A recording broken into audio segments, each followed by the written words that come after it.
ছেলে মেয়ে স্ত্রী নিয়ে ছিল এক লোকের সুখের সংসার। মেয়েটা ছিল বাবা মায়ের চোখের মণি। মেয়েটা সামান্য আঘাত পেলেই মা কেঁদে ফেলতো। মেয়েটা অসুস্থ হলে বাবা ঔষধ নিয়ে দৌড়ে চলে আসতো।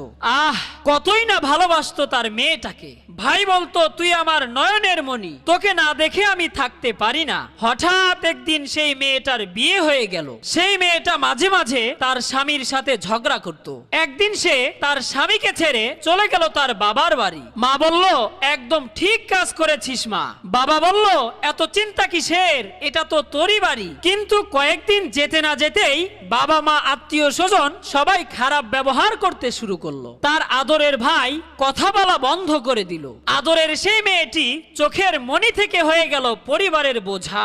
একদিন মা রাগ করে বলেই ফেললো, তোর জন্য আমি সমাজে মুখ দেখাতে পারছি না। তখন মেয়েটি ভাবছে, আমিই কি বাবা মায়ের আদরের সেই রাজকন্যা যার সামান্য